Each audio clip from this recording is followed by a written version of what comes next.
el tramo de la cuestión moderna. Quedó pendiente un poquitito el tema de la revolución industrial, que son dos últimas fotografías del PowerPoint anterior. Y de la revolución industrial lo interesante es captar sus conceptos. La verdad que en ese sentido, Chicago como una pujante ciudad de Estados Unidos va a aportar el tema del rascacielos. Ese tema del rascacielos es también una continuidad de la tecnología que ya se venía haciendo con los edificios en hierro. Recordemos, por ejemplo, que en la casa de Víctor Horta, el edificio de la casa Tassel estaba en una estructura de hierro, ¿verdad? Que utilizaba una suerte de bovedilla y que por fuera el discurso que tenía le era propio porque era un discurso, un estilo nuevo, el Art Nouveau. Y esto tiene su evolución paralela a otro acontecimiento que empezó a darse con el tema del hormigón, cuando Perret finalmente utiliza en el edificio de la Rue de Franklin, que está en París, utiliza la tecnología del hormigón armado como nosotros conocemos hoy día, pero el discurso del muro de la fachada, esa cuestión, ese acercamiento formal es lo que estaba por determinarse. Seguramente Perret no sabía que, digamos, el discurso historicista ya no iba a darse en la arquitectura moderna, porque iba a partir de otras premisas, de otras búsquedas, de otros estilos, de otras tendencias, en ese sentido. Pero el fenómeno que se da en la escuela de Chicago es que Chicago retoma esa estructura de hierro y establece un sistema, por primera vez, el metro cuadrado en un edificio tiene un valor muy, muy alto, evaluado monetariamente. Hay como una suerte de espacio comercial, se diversifica un poco las funciones de un edificio y ellos empiezan a construir de abajo hacia arriba y del centro hacia afuera. Esa es una tecnología que los chinos utilizan mucho hoy día con la velocidad que ellos implementan en sus nuevas edificaciones, y algunos ejemplos de edificios de rascacielos de forma muy extraña y que trabajan muy, muy al filo de la gravedad, por ejemplo, en los Emiratos Árabes. La escuela de Chicago propone eso. La estructura está hecha en acero. Obviamente cada nivel tiene su sistema de bovedillas, tiene una grilla como la que nosotros conocemos, la de un shopping, solamente que está totalmente en hierro, en acero. Y esto, como no tenía todavía una suerte de definirse con el mundo exterior, con el contexto de la ciudad, empezó a hacer una suerte de revivals. Revivir algunos edificios de Chicago parecían, por ejemplo, algunos palacios que nosotros podemos encontrar, por ejemplo, en Florencia. De repente parece el Palacio Pitti o parece el Palacio Farnesio, sin copiarlo exactamente, pero tomando parte de esos discursos. Y si era una instancia como le tocó también al Palacio de Cristal, en que aparece una tecnología nueva y todavía los hacedores de la forma de esos proyectos no están definiendo qué es lo que va a ocurrir. Finalmente, la Escuela de Chicago tiene su evolución. Actualmente es uno de los programas más grandes, paradigmáticos del mundo. El hombre siempre está jugando aquel mito de la Torre de Babel, a ver qué ciudad, qué arquitecto o qué corporación es la que más puede llegar a las alturas, arrasar un poco también el filo de la gravedad con respecto a la situación geográfica donde estamos.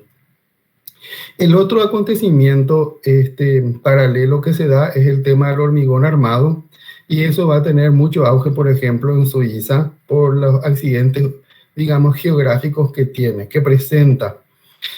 Por otro lado, la suerte de entender ya acerca de los momentos flectores del hormigón le va a llevar, por ejemplo, en algunos casos como esto, que es un pilar, a descubrir dónde su momento flector es neutro o es cero, o es más o es menos. Eso le permite también al diseñador de puentes empezar a trabajar algunas formas. De los puentes más evolucionados, que hasta casi llegan al filo de ser como, interpretarse como una escultura, es la propuesta de Zaha Hadid, que justamente tienen los países acá en los Emiratos Árabes y también en Oriente Medio. Norman Foster, que trabaja otra línea, quizá un poco más racionalista y no tan deconstructivista como la Zaha Hadid, tiene esas experiencias hoy en día. Bueno, y acá en este puente, por ejemplo, el de Maillard, vemos cómo trabaja el hormigón armado. Desde este momento ya están trabajando con una suerte de que conocen el material. El hormigón armado es un aporte a la materialidad constructiva. El hormigón romano perdido hasta hoy día, nosotros lo conocemos como una suerte de hormigón ciclópeo. Cuando de repente tu maestro de obra te pregunta, ¿quién va a esa ya pota, cuaco, parena? No apeñamos y tanto hormigón ciclópeo, le decís vos, ¿verdad? Porque quizás esa pared simplemente sea de cerramiento, no necesita tanto esfuerzo, no está sujeto a ningún otro tipo de movimiento. Y a lo mejor el hormigón ciclópeo, que es de todos los cascotes de ladrillo que vos tengas, más una argamasa, eso puede sostener, puede, digamos, soportar muy bien el esfuerzo y los esfuerzos que requiere un pequeño muro.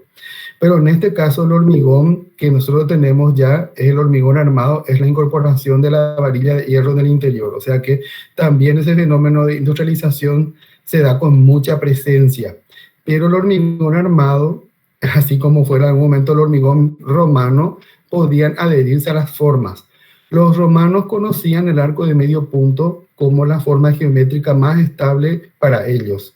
Y ahora en este momento de la escuela moderna, que podemos decir de estilo moderno, algunos lo llaman de diferentes maneras, de acuerdo al momento, el periodo en que aparece en esa evolución, en esa suerte de consolidación para que, digamos, las arquitecturas hechas con hormigón armado tengan mucha presencia ya firme. Este proceso va a darse de esta manera. Con el hormigón armado puede tener cualquier forma, realmente puede tener cualquier forma.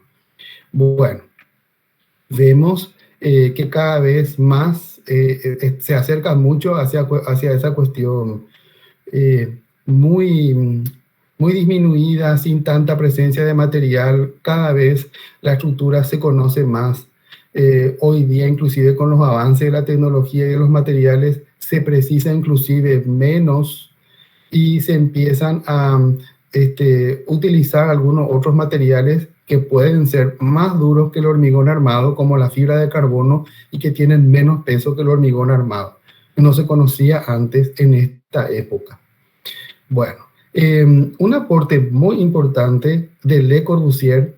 Por un lado, ya sabemos toda la imaginería del maestro. Conocemos su filosofía, conocemos la ideología que él inicialmente, digamos, miraba su arquitectura de un punto de vista sociológico, digamos, del socialista, que tenía una inclinación de izquierda, después tiene otro discurso que va para la derecha, empieza a trabajar en los albores, por ejemplo, de las escuelas más importantes de diseño, como la Bauhaus, que se había creado en Weimar por Walter Gropius, o por ejemplo la Butemas, que se había creado en Rusia y que también eso va a devenir en el Inchuk, que son como las dos escuelas de diseño en ese momento muy, muy importantes, y que Le Corbusier digamos que empezó también a caminar paralelamente a los conceptos del constructivismo ruso, en las partes formales que ellos tenían.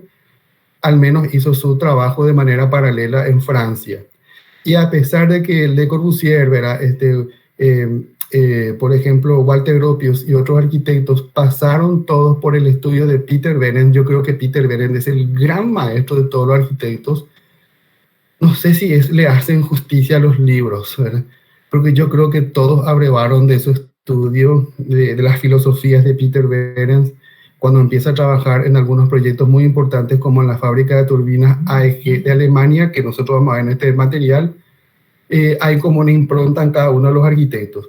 Aparte de todo ese discurso formal de Le Corbusier, podemos decir que la casa dominó es tal vez la más importante. No importa en qué parte del Paraguay vos estés, planta baja, salones comerciales, hay por todos lados. Y uno se pregunta por qué. Es probable que venga alguien y te diga, Arqui, quiero que hagas esto. Ahí ya empezás a crispar con todas tus teorías, porque vos pues tenés una noción de lo que tiene que ser arquitectura. Tu filosofía personal te dice cómo tiene que ser. Pero tu cliente viene y te dice, quiero planta baja, salones comerciales. Y resulta que yo no iba a poder hacer, bueno, muchas gracias. Vos ves que igual otro profesional le va a hacer, si no un arquitecto, es un ingeniero, un constructor, pero va a ocurrir.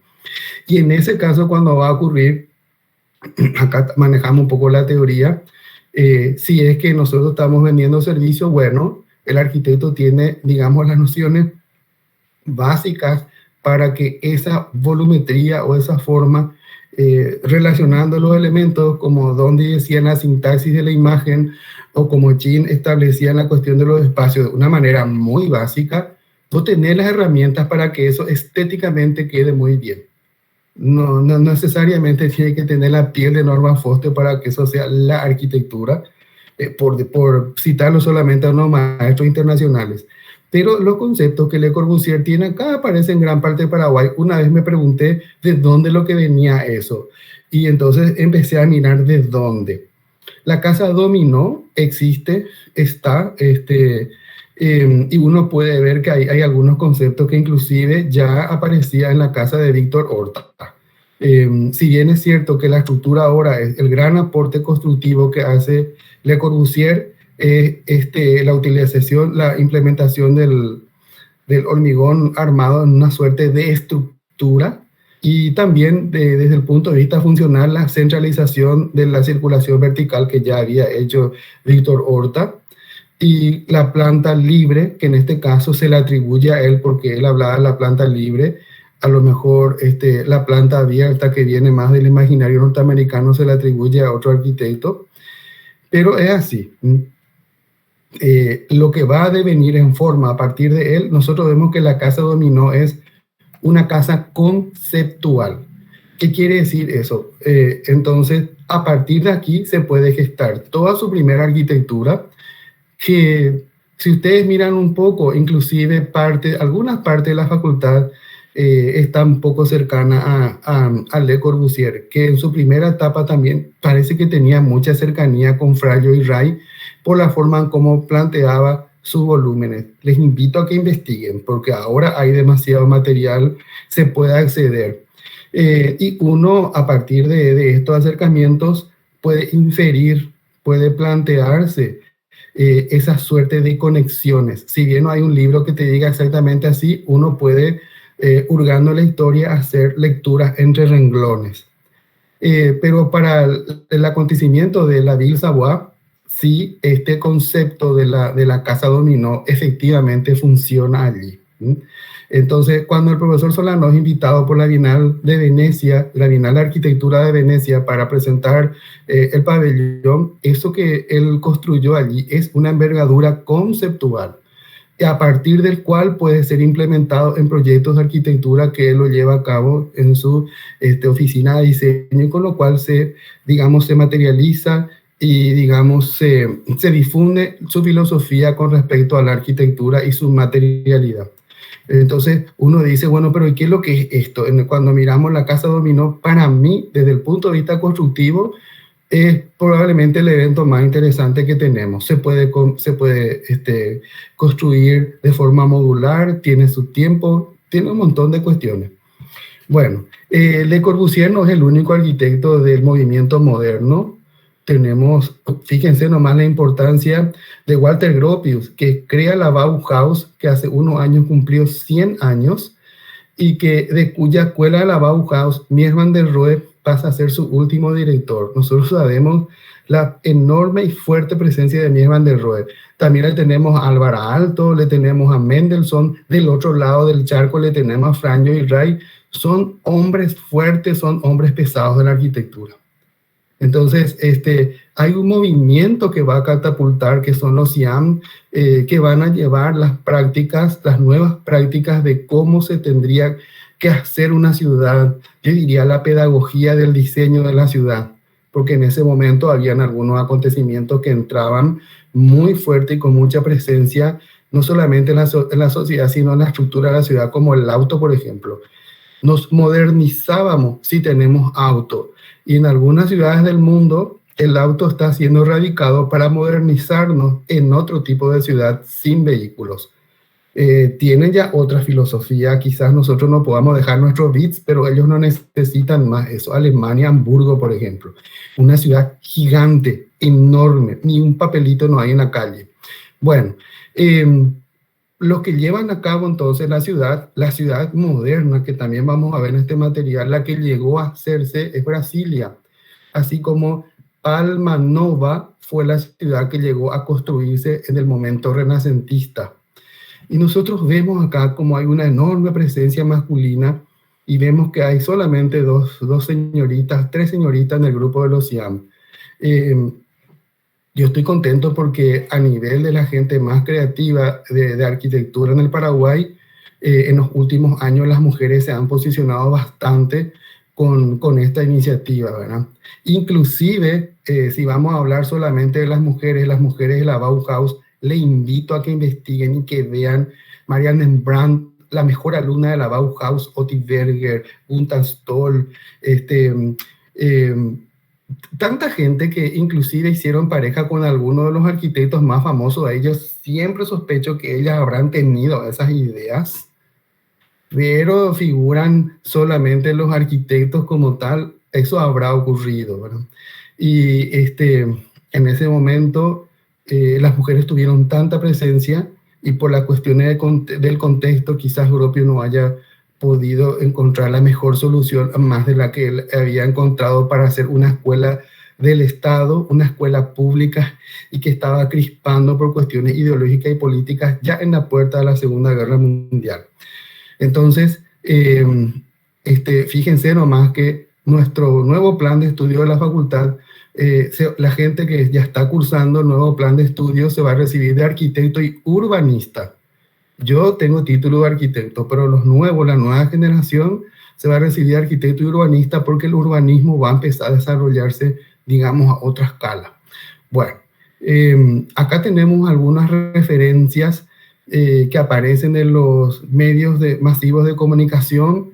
Hoy día esto tiene la categoría de influencer, pero no sé, yo preferiría considerarlo influencer aquella persona que opera desde el punto de vista de la cultura, la educación y que nos puedan hacer mejor, porque hay muchos influencers que son del entretenimiento.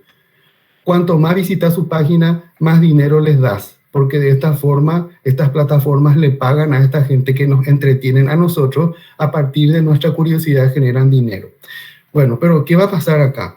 Acá le tenemos a Twiggy, que es una de las modelos más famosas de aquella época. Ella formó parte hasta hace poco del famoso programa The Next American Top Model. Miren cuántos millones de habitantes tiene Estados Unidos y por una de las cadenas más importantes de ahí. Estoy formada parte del jurado de los nuevos diseñadores de indumentaria de Estados Unidos. Vaya que es una competencia muy reñida. Pueden buscar en YouTube, hay inclusive videos muy actuales. ¿Qué es lo que podemos ver en Twiggy? La intervención de la sociedad en su cuerpo. Ella se ve muy famélica. Yo creo que la bulimia y la anorexia ya empezaron con fuerza en este momento. Hay que tener en cuenta que lo que le pasa al cuerpo le pasa a la arquitectura.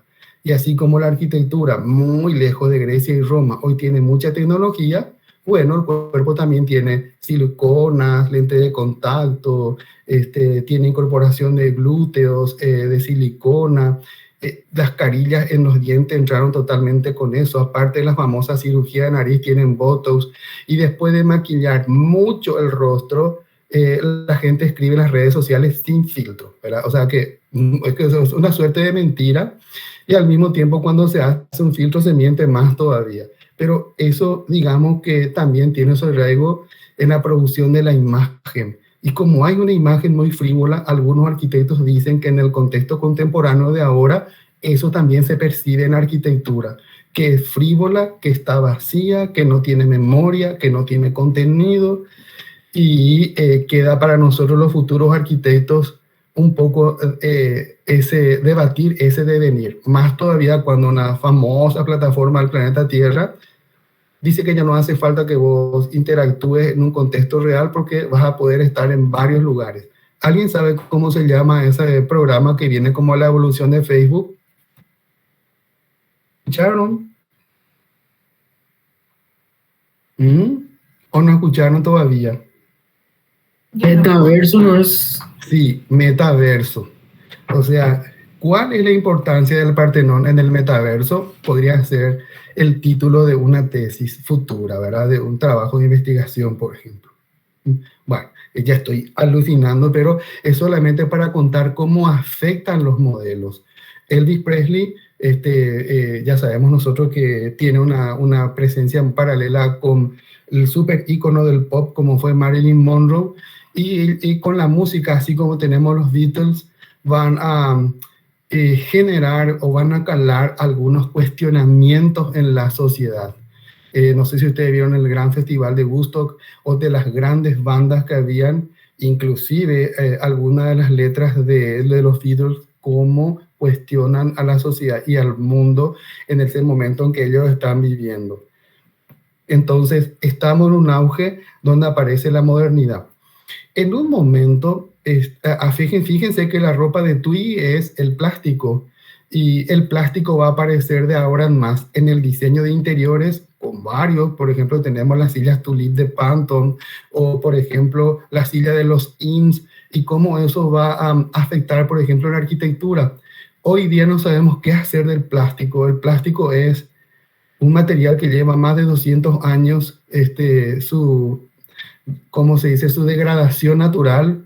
No se conoce ningún otro tipo de bacteria que pueda apurar más rápido esa descomposición, y entonces uno tiene que ver si eso va a incorporar en su arquitectura o no.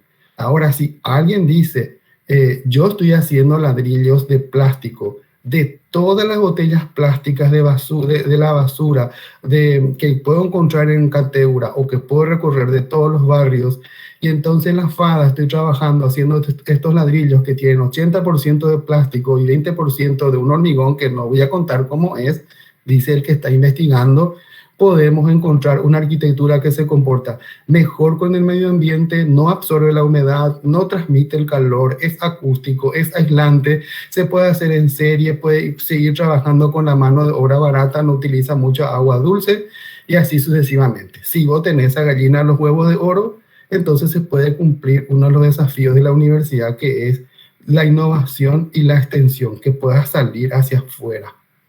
Esta puede ser una conexión con la historia, y como vos tenés un nuevo material, ¿cuál va a ser la forma del edificio que vas a plantear ahora? El Partenón no tiene sentido. El Panteón de Roma no tiene sentido. La Ville Savoye de Le Corbusier no tiene sentido. La Casa de la Cascada de Flandre Rhin no tiene sentido. La estación de bomberos de Zaha Hadid no tiene sentido. ¿Cuál va a ser la forma que vos como arquitecto vas a plantear? Esa es una conexión profunda con uno mismo.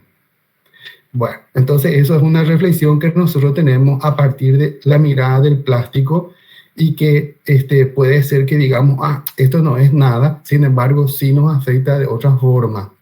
¿Y cómo nos afecta de otra forma? Y las arquitecturas se van adaptando también a los nuevos tiempos. Entonces, Victoria's Secret reaparece con varios tipos de mujeres, con varios tipos de mujeres, con varias formas de ser mujer y de sentirse mujer. Aparecen prototipos nuevos, diferentes formas de cuerpos. Ya no hay un idealizado de las ángeles, por ejemplo. Que aparezca Lady Gaga en una entrega de premios con una ropa de carne también pone en jaque lo que es la indumentaria. Y si hablamos de indumentaria, ustedes pueden ver que la indumentaria es como una arquitectura, es como una piel que cubre el cuerpo. El profesor Carlos Sosa decía que la arquitectura, digamos que es la tercera piel. Tu primera piel es con la que vos naciste, la dermis y la epidermis. La segunda piel es la indumentaria. Fíjense nomás los indígenas cómo no nos entienden. Cuando venían algunos antropólogos como Criff o como Boyani, y ellos les sacaban fotografía a los indígenas, ellos les pedían que cubran los sexos. De la chequeta onda, si nosotros siempre estuvimos desnudos y vení vos y nos pedís que nos cubramos. Nosotros no tenemos indumentaria. El indígena, para vivir en nuestro mundo contemporáneo, tiene que tener, porque se integra a nuestra forma de ver el mundo, a nuestro universo. Y la tercera piel es la arquitectura, la que nos protege, digamos, de las otras inclemencias del tiempo. Porque Dios no es perfecto, tenemos que tener alguna tricota hoy. No sé cómo te explico. Entonces, y como Dios tampoco es perfecto, por eso hay personas que recurren a pintar o a tatuar o a transformar su cuerpo en la manera en cómo se sienten a gusto. Porque en ese caso la piel estaría hablando. La piel, es decir, eso que en algún momento el romano lo articuló como muro o el griego lo convirtió en mármol. ¿Cómo va a ser ahora? Bueno, y acá le tenemos a James Dean, que es el modelo norteamericano por excelencia en ese momento en que va a construir la masculinidad en Estados Unidos. Está muy lejos de los conceptos de masculinidad del mundo contemporáneo de hoy. Pero ustedes pueden investigar, pueden buscarle a este actor y cómo él manejaba las masas. Pueden preguntarle a sus abuelos y sus abuelas, porque ellos sí tuvieron contacto, supieron de Brigitte Bardot. Fíjense, ella no está mostrando los senos, ella está sugiriendo, no tiene implantes mamarios, no tiene botox, no tiene cirugía de nariz, no usa lente de contacto, no tiene pestañas postizas, no tiene nada. Esta fotografía es una fotografía, no, es una fotografía digital que fue intervenida. Bueno, ella, hay una versión que acá sí aparece un filtro, pero la fotografía original que ustedes pueden ver, porque esta ya es una intervención con un artista, la fotografía original de ella es así de ese momento. No hay todavía fotografía digital disponible, ni todos los filtros que nosotros disponemos hoy día. ¿Y qué tiene que ver Brigitte Bardot con nosotros? Y era la construcción de la femineidad en ese momento. En ese momento, si uno se pregunta cuáles son los modelos icónicos de mujeres que son influencers en el mundo por muchas cuestiones, inclusive por muchas cuestiones que se debate en la sociedad, si queremos que sea así o no, etcétera, inclusive estas cuestiones de género, todo eso también afecta a la arquitectura de alguna forma. Pero ¿cómo le va a afectar? Por ejemplo, en el último carnaval de Río de Janeiro, antes de la pandemia, eso suscitó una enorme discusión entre los cariocas porque había baños para varones, baños para mujeres y otros, decía. Y ahí ya empieza la discusión, che, que cómo es la onda, ¿verdad? Y bueno, no sé cómo te explico, algunos arquitectos se animan a plantear arquitectura para ver cómo funciona el espectro social en él, cómo se interactúa en él. Bueno, volvemos entonces a algunas cuestiones. Braque es un gran artista que de alguna forma también tuvo contacto con Le Corbusier, perdón, con Picasso. Se considera que Picasso es el artista más grande del siglo XX. Yo le comprendí a Le Corbusier. Fíjense que yo terminé la Facultad de Arquitectura y solamente el arquitecto Oscar Solís alguna vez nos contó mucho sobre estas cosas. Prácticamente Le Corbusier era desconocido para mí, no sé cómo te explico. En el libro de China había una cosita y terminó allí. No era ese planteamiento así ideológico, epistemológico, filosófico que uno puede plantearse desde la arquitectura, quizás hoy día, porque algunos lo hacen y otros no. Y Le Corbusier era pintor. La pintura moderna de Le Corbusier me lleva a interpretar la Ronsard. Y Le Corbusier era amigo de Picasso. O sea, no, era nada pretencioso Le Corbusier. Quería ser el más grande arquitecto del mundo y el más grande pintor, pero nunca le pudo pasar a Picasso. Por ahí recibió algún premio póstumo que decía después de Picasso. ¿Y quién es lo que es Picasso? Bueno, lastimosamente nosotros en la facultad no tenemos historia del arte como teníamos antes la arquitectura, ¿verdad? Sino que lo que tenemos ahora es historia de la arquitectura, pero hacemos un esfuerzo para ver cómo se van a centralizar las cosas. Y aparece en este contexto la cuestión maquinista. ¿Qué tiene que ver entonces esta pintura con la Ville Savoye de Le Corbusier? Presenta como un edificio muy cercano a las máquinas, donde va a entrar el auto, que es el paradigma de la modernidad. ¿Qué cosa? Entra el auto a la casa, recorre, la casa es la máquina de habitar, decía él. Pero después de esta pandemia y todo lo demás, ya no podemos pensar en un discurso como una máquina. Hay gente que se volvió muy autómata y otro que se volvió muy humanista después de esta pandemia. Bueno, y entonces para poder recorrer la Ville Savoye, vos tenés el tiempo. Por eso dicen que Le Corbusier incorpora la cuarta dimensión. Yo no creo mucho en eso porque de nuevo en su libro ya habla en la Torre Eiffel. Cuando aparece el montacargas va en sentido vertical y va teniendo ese desarrollo espacio y tiempo y se va percibiendo y consumiendo la ciudad de París de otro punto de vista. Ya aparece el movimiento antes. Sin embargo, Le Corbusier dice que para que vos puedas identificar un edificio, vos tenés que recorrerlo. Y al recorrerlo está la cuestión del tiempo. No podés ver todo si no le recorres.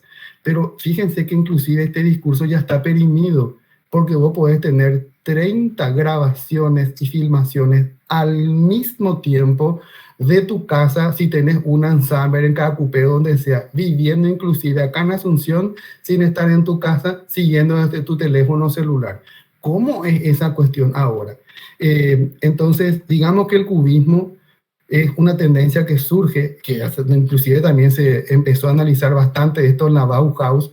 Por eso Walter Gropius abre, ¿verdad?, la segunda escuela de la Bauhaus en Dessau, que le llaman la Catedral del Diseño, un muro espectacular que no podría ser todavía muro cortina, porque ese le reservamos a Mies van der Rohe, su último director.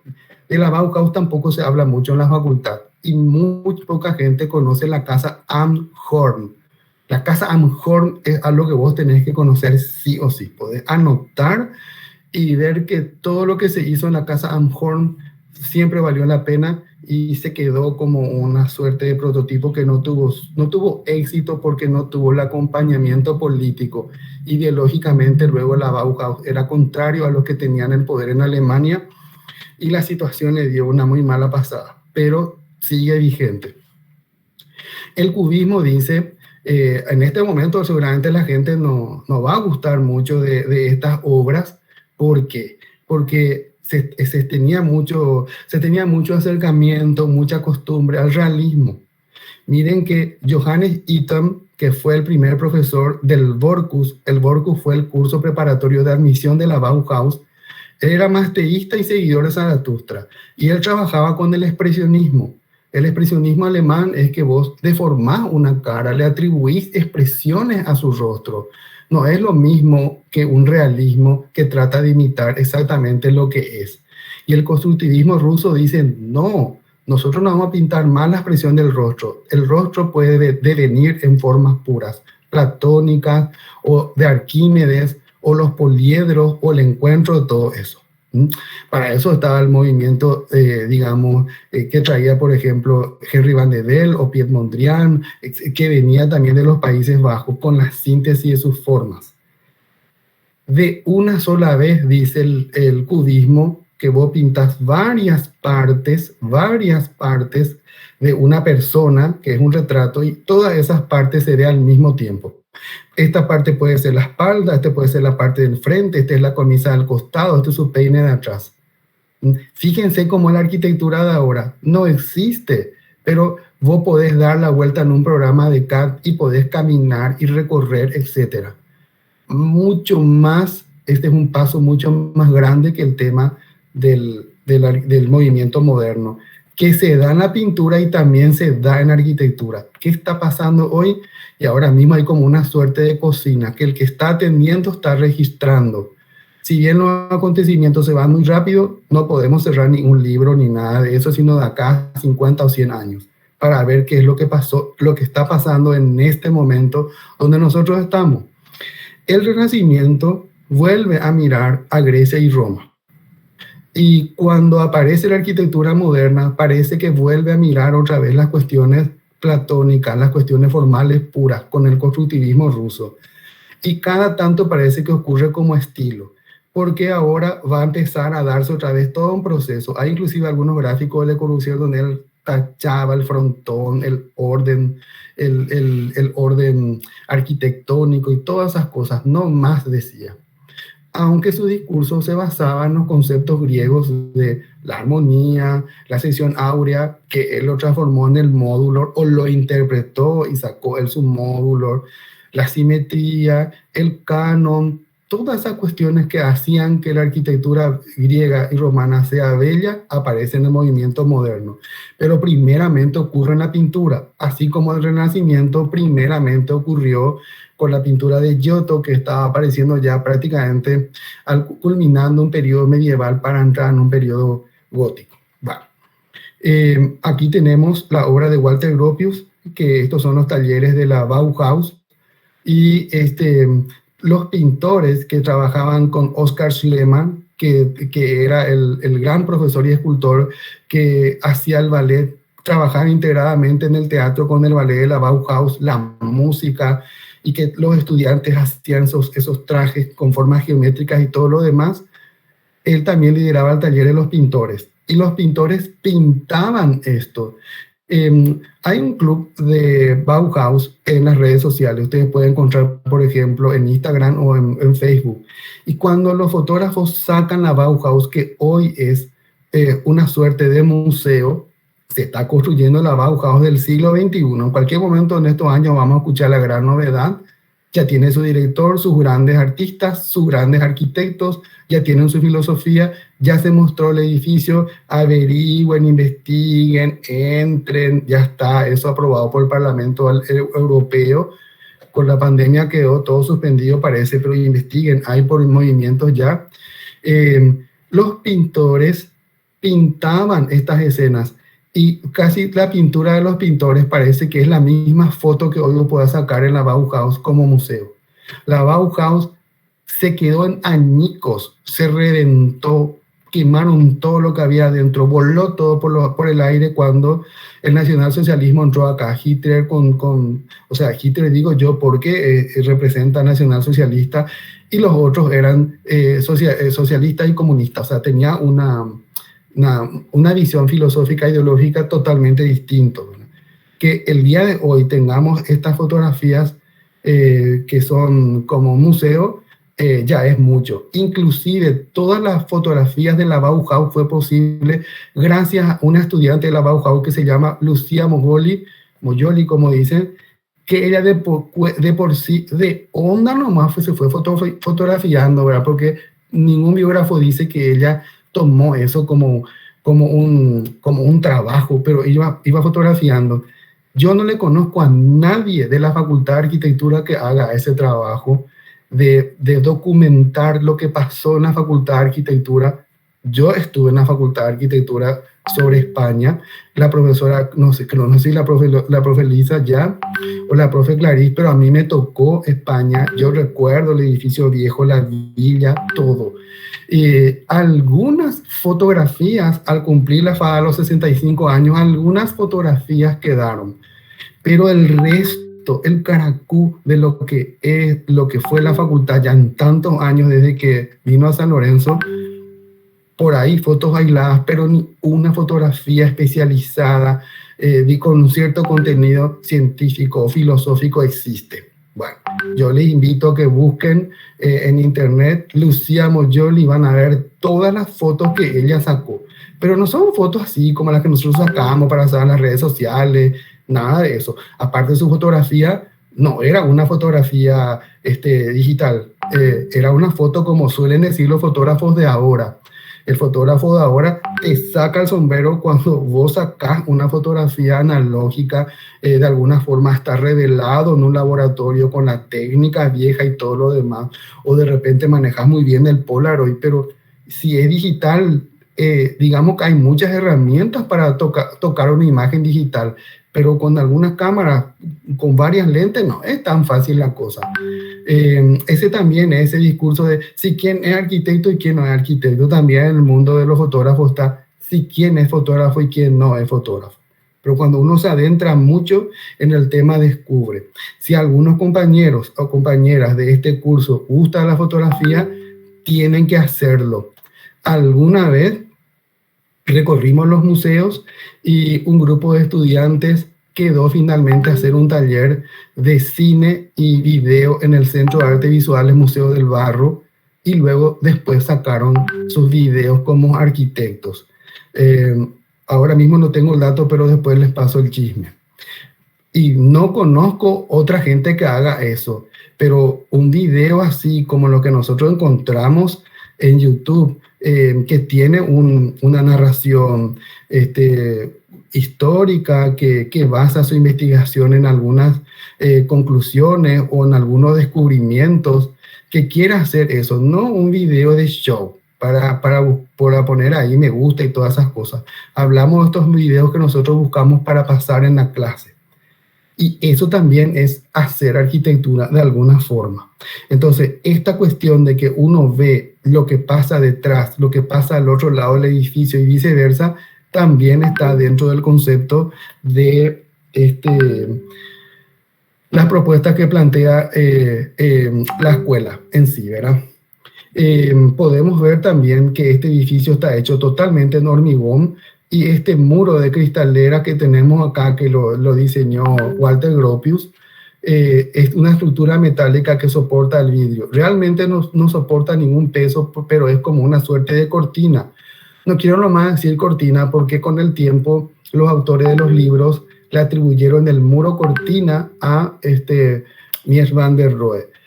Pero podemos ver, si es que nos preguntamos qué principios constructivos hay acá, y podemos decir que gran parte del edificio tiene un principio constructivo tectónico. La estructura de hormigón armado en sí es luego tectónica. Ahora tenemos todos los niveles sobre los cuales nosotros vamos a, digamos, apoyarnos, caminar, etcétera, son todos de hormigón. Y el muro que tenemos por fuera recuerda también aquel advenimiento del Crystal Palace, porque nosotros siempre estamos asociados con la máquina. El Palacio de Cristal surge para poner en emergencia la cuestión del espíritu de las máquinas, el positivismo, obviamente la escuela de la Bauhaus que busca la industrialización de todo, hasta la arquitectura también. Si ven la casa Anhorn, vas a decir, Dios mío, ¿cómo pudieron hacer esta casa? Que ya hablaban de lo sustentable hacia 1923 aproximadamente, y cómo es lo que yo vivo en una casa, no sé cómo te explico, ahí vos vas a hacer tus comparaciones, ¿verdad? Bueno, se puede decir que tiene una presencia estereotómica, algunos muros de cerramiento en el interior, como ocurre en los edificios en altura hoy día. Ahora, ¿qué sistemas constructivos tiene? Bueno, porque tiene muro, en este caso un muro de vidrio, podemos decir que es murario. Y lo demás es el sistema constructivo de hormigón armado, compuesto de vigas, pilares, losas, ménsulas, zapatas y un montón de otros elementos más constructivos del hormigón armado que pueda surgir. Digamos que ese es su sistema constructivo. Acá en este momento, a la distancia con el planteamiento griego y romano, estamos lejísimos. Imagínense que todo el edificio ahora está hecho con una suerte de piedra artificial, que es el hormigón armado, que como dista en el tiempo con la experiencia gótica de que todo ese monumento está hecho en piedra, por ejemplo. Acá tenemos elementos prefabricados y prehechos en la industria. Cuando cierra la Bauhaus en Weimar y vienen a Dessau, entonces acá hay muchas industrias donde los alemanes estaban fabricando, ¿verdad?, animaciones para cuestiones de, no solamente animaciones, sino ya prototipos fabricados en serie, aviones, qué sé yo, para la guerra, se estaban preparando. Bueno, entonces, como es un parque industrial, la ciudad, digamos que empalmaba muy bien, hasta que después los nacionalsocialistas cerraron y se fueron por última vez a una fábrica en Berlín y ahí terminó todo. Bueno, acá podemos ver la gran espacialidad que tenemos, y cuando vemos un edificio como la Bauhaus nos preguntamos por qué los edificios en nuestra vida cotidiana hoy en Paraguay no son así, si todos estamos trabajando con hormigón armado y vidrio. Quiere decir que la consecuente digamos, articulación o manipulación de la forma deviene también cultura, deviene estilo, deviene tendencia. Si trabajamos con hormigón armado y vidrio y estructura metálica, ¿por qué no planteamos edificios más cristalinos como los que vemos acá en la Bauhaus? Acá tenemos las famosas sillas, ¿verdad? No podés ser arquitecto si no tenés estas sillas que son arquetipos del diseño industrial, hechos por arquitectos, ¿verdad? Acá tenemos la famosa silla Vasily, que fue hecha por Marcel Breuer o Breuer, que fue el segundo director de la Bauhaus, que hizo un homenaje al ruso Vasily Kandinsky. Cuando Vasily Kandinsky sale del Inchuk de Rusia, porque él inventó la pintura moderna, viene a la Bauhaus. ¿Te imaginas? Vasily Kandinsky, tu profesor, no sé cómo te explico, ¿verdad? Paul Klee, Dios mío, no sé, si ustedes agarran el librito, qué pena que no hay más esas tertulias, porque antes en los 90 teníamos tertulias en la facultad. De repente había un grupo de gente que no sabíamos ni de qué curso éramos y nos juntábamos y hablamos ahí en el patio de la facultad sobre estas cosas. Y alguna vez apareció el librito de Kandinsky que te habla sobre la espiritualidad en la forma, en el arte y en la arquitectura. No es grande, pero si vos llegas a leer, ¡tum!, va a ser distinta tu apreciación sobre el mundo ¿Cómo lo podés interpretar de forma abstracta? 1926. Y estamos en el taller de la facultad y pensamos cuando hacemos los volúmenes así que nosotros estamos descubriendo la gran arquitectura del año 2022. Y no es cierto, en el año 1926, si ustedes ven todos los trabajos volumétricos que se hicieron en el Inchuk, en Rusia, donde estaba, por ejemplo, la Butemas, van a ver la cantidad de objetos de constructivismo ruso y no puedes creer que eso ya ocurrió en aquel momento, ¿verdad? Que daba pie inclusive se podría decir que daba pie a la deconstrucción en otro momento. Bueno, la Segunda Guerra Mundial ya sabemos todo lo que produjo, todo lo que causó, y esto, acá tenemos obras de Oud. Hay un nuevo planteamiento, gran parte de Europa está destruida por la guerra. A partir de este momento, los europeos están teniendo mayor conciencia sobre la recuperación del patrimonio que quedó. Si llegan a irse a Alemania, van a llegar a la estación de trenes de Alemania, justito está ahí abajo donde está la Catedral Gótica de Colonia. Cuando salís afuera y ves la Catedral Gótica de Colonia inmensa como está, le vas a agradecer a Dios que todo se destruyó de la ciudad, menos la catedral. La catedral quedó prácticamente intacta. Algunas partes se rompieron de los vitrós y todo lo demás, pero el resto se barrió, casi no queda nada. Y bueno, hay que reconstruir la ciudad rápidamente. Así que la técnica que se tenía del hormigón armado y también algunos conceptos de la industrialización y la prefabricación en serie a partir de la industria vino muy bien. Los arquitectos tenemos poca conciencia muchas veces de que todos los objetos que disponemos para la construcción en un 80 o 90% deviene de la industria. Mañana se inicia la constructecnia hasta el domingo. Sí o sí tenés que irte ahí y prepárate para hacer tu catálogo. ¿En qué sentido? De cada stand que vende productos, todos los productos que vos te imaginás que están hechos para la arquitectura, juntarlo en una carpeta y tenerlo. Ahí tenés el correo electrónico, vas a tener teléfono y todo lo demás. Que no sea que te pase como nos pasa a los arquitectos que nos recibimos y no sabemos ni por dónde vamos a empezar. Claro, una cosa fácil es cuando vos trabajas en una oficina, en una empresa, ya otras personas toman el compromiso y la decisión, simplemente te dicen a vos haces esto, lo otro, y bueno, tu vida pasa así plácidamente. Pero cuando vos tenés que ejercer solo, al frente, tomando decisiones de lo que sería una arquitectura, ahí sí, ahí realmente se aprende, ¿verdad? Y te das cuenta que las fotocopias que tuvimos en la facultad pueden servirte, pero que no tiene el ritmo del aprendizaje allí in situ. Entonces, tenés la materialidad del hormigón armado, tenés la posibilidad de tener aberturas totalmente prehechas y en serie. Y ahora ya viene entonces el discurso de la forma. Entonces, cuando vemos la arquitectura moderna no tiene luego ornamento. El barrio que hizo la Bauhaus en una comunidad, Darmstadt, algo así creo que se llama, me disculpan, yo no sé alemán, es lo que recuerdo de oído. Entonces, los estudiantes de la Bauhaus construyeron un barrio con techo plano. El techo plano no le gustaba a la gente. Asociaba pues seguramente su forma con lo que es ruso y siempre hubo un conflicto entre Rusia y Alemania por qué iban a hacer unos y otros, ¿verdad? ¿Vamos a ser rusos o vamos a ser alemanes? No sé cómo te explico. Bueno, y ahí se puede ver inclusive el edificio que ellos hicieron cuando no había ascensores ni nada de esas cuestiones. Resolvieron un barrio. En la Bauhaus se podía hacer desde una cuchara hasta la ciudad. No había diferencia entre mujeres y hombres. Cualquiera podía ejercer eso.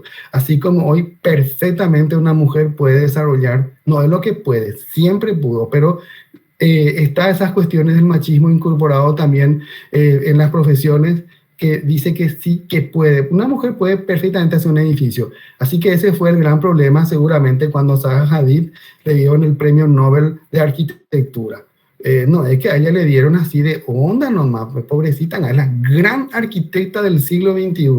Lloré el día que ella se fue, porque hay discursos, filosofías, ideología en el mundo puedo tener la posibilidad de elegirlas. Y yo sé que yo vivo en Asunción, en Paraguay, pero eso no quiere decir que yo no valore su arquitectura, porque hay modernidades, hay sociedades que tienen millones de habitantes y nosotros no.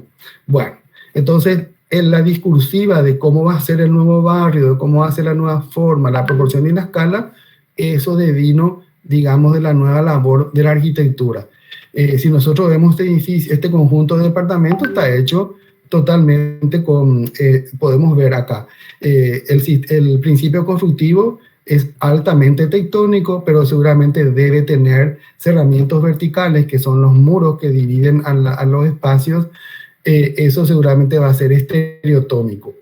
¿Y qué sistemas constructivos hay? Y podemos ver que hay un sistema constructivo de hormigón armado, que está compuesto por todos los elementos que ya conocemos que tiene el hormigón armado, y como tiene muro, es murario. Eso es lo que uno puede ver aquí. Ahora, ¿qué aportes constructivos tiene? Y podemos decir que uno de sus aportes constructivos es la misma puesta en escena de la técnica del hormigón armado. Recuerdan que un aspecto constructivo muy importante en Santa Sofía de Constantinopla fue la pechina. Gracias a eso se pudo articular una planta circular, digamos, lo que sería la base circular de una cúpula sobre una planta cuadrada, que luego de las deformaciones se convirtió en algo elíptico sin ser barroco. No sé cómo te explico. Bueno, pero acá ya no hace falta tener pechina, ni arbotantes, ni contrafuertes, ya no hace falta minaretes, ni pináculos, ni nada de esas cosas que fueron sucediendo. Inclusive tampoco hace falta el tensor que colocó Verlace en la bolsa de Ámsterdam, nada. Acá ya estamos con otra cuestión, otra situación. Bueno, Mondrian, como yo les había dicho, Mondrian empieza a trabajar la discursiva del movimiento moderno. Nosotros estamos en el taller de arquitectura y si es de esa concepción, bueno, cada uno tiene la libertad de elegir el estilo de arquitectura que quiere en el mundo. Podemos suponer que alguien quiera hacer el Partenón. El profesor te va a preguntar por qué querés hacer el Partenón. Vos le podés dar las razones. A lo mejor podés citar el Partenón, incorporarlo, los conceptos del Partenón, que tiene una suerte de modulación, que tiene aplicado una ascensión áurea, que tiene la simetría, que tiene, por ejemplo, una suerte de canon y que su frontón cuenta cosas de la diosa Atenea Paterno. No vas a hacer el Partenón, pero esos conceptos vas a meter en la forma que a vos a lo mejor te parece. Por eso, digamos que tiene una cierta reminiscencia con el Partenón. Pero si quieres hacer una arquitectura moderna, entonces la forma moderna, probablemente el profesor te va a acompañar, ¿verdad? Con el tema de la Bauhaus, con los planteamientos de Peter Behrens, con las propuestas de Mondrian. Mondrian fue un pintor, pero influenció muchísimo en la arquitectura. Entonces, lo mismo ahí le vemos a Braque, que no se conocía prácticamente con Picasso, en ese sentido pero fue el otro Picasso. Como dos personas al mismo tiempo hacen invenciones plásticas que luego van a afectar la arquitectura. Mondrian fue un pintor, si ustedes miran su obra, fue un pintor figurativo, empezó a pintar unos árboles, hermosos árboles, y esos árboles fueron volviéndose cada vez más sintéticos, cada vez más abstractamente más resueltos, ya campos de color, y luego quedó así. Cuando Mondrian deja Europa por el tema de la guerra y va a Estados Unidos y ve todos esos rascacielos que tiene, se queda, dicen sus biógrafos, biógrafo es una persona que te estudia y escribe sobre vos, o alguna que otra crítica en su momento, que él se queda impactado por eso, que es la ciudad del mundo libre, en donde no hubo la guerra en sí, ¿verdad? Y ante el horror de ver la devastación, la destrucción y la muerte, la pérdida de la memoria inclusive en Europa, entonces él trabaja con estos campos para armonizar. Así es como interpreta también, puede ser que interprete la guerra con armonía. Bueno, acá le tenemos a Yves Saint Mondrian, que va a interpretar, Yves Saint Laurent, que interpreta la propuesta de Mondrian en la indumentaria. Ya no es ya no es una indumentaria greco-latina, no tiene todo el montón de trapos, de lienzo, de género que tenía la ropa del Renacimiento. Fíjense cómo sufrían María Antonieta y todas en la corte. No se bañaban, no había desodorante, el cuerpo tiene sus olores. Por momentos utilizaban esos abanicos porque el olor corporal, inclusive de las partes íntimas, era tan fuerte que todos tenían que ventilarse, ¿verdad? Con una ropa enorme, que no es que podías tener muchas ropas como hoy tenemos tantas formas de combinar en un placar, ¿verdad? Y va cambiando el tiempo. La ropa, digamos, inicialmente barroca, que llega inclusive al rococó con María Antonieta, se veía también en el mismo Palacio de Versalles. Eso va a pasar a la Revolución Industrial y va a llegar en este tiempo moderno, donde la ropa de Yves Saint Laurent que interpretan, bueno, Yves Saint Laurent es mucho más posterior, ¿verdad? Pero cómo hay una asociación entre Mondrian y de repente la propuesta de Malevich, que parece que es un proyecto de arquitectura donde vos decís, wow, qué bueno es mi proyecto, y de seguro que lo es. Pero si uno mira la historia de la arquitectura, había sido que ya ocurrió esto antes. Ahora mismo, así como está ya esta escala, es una escultura, pero vos llevas a una escala urbana, la escala de la arquitectura a nivel de la ciudad, y este puede ser un conjunto de departamentos, pero bellísimo. No sé cómo te explico, pero va por allí. Bueno, entonces estamos acá ante tres momentos. Por un lado, tenemos la casa de la Rue de Franklin de Perret, que fue un ejercicio fabuloso de integrar un discurso nuevo entre un contexto historicista, como no ocurre en Paraguay, porque nosotros somos muy individualistas y la misma cosa ocurre, por ejemplo, en las redes sociales, ¿verdad? Entonces, puede ser que alcemos una o dos fotografías, pero hay personas que alzan 30 fotografías de su vida cotidiana de todos los días. Acá yo con la media luna, acá yo con el perrito, acá yo esto y lo otro. Si hay una desgracia, pasa la desgracia para aparecer otra vez, obsesionado por los me gusta. Entonces también aparece, yo siento que eso está en la ciudad por la enorme destrucción que hay. Si de repente una parte de una manzana viene armoniosa, porque hay varios arquitectos que trabajaron en esa manzana sin conocerse, pero tienen buenos criterios, ¡pum! Uno pone por ahí un ovni de color fucsia o algo por el estilo, rompe con todo eso. La ciudad collage existe, pero podemos construir algo también interesante a nivel de ciudad. Inclusive en la parte más nueva, allá en la zona de Santa Teresa parece que está todo roto, inclusive todo roto ahora, ¿verdad? Puede ser que sea simplemente mi percepción, pero eso te puede llevar a armar también una suerte de discurso sobre lo que está ocurriendo en la ciudad. Y en cambio Perret, que tiene una tecnología nueva que puede llevarlo a otra dimensión, digamos, formal, él prefiere integrarse en la ciudad. Aparte que el parisino, no sé, no creo que le acepte así nomás la cosa.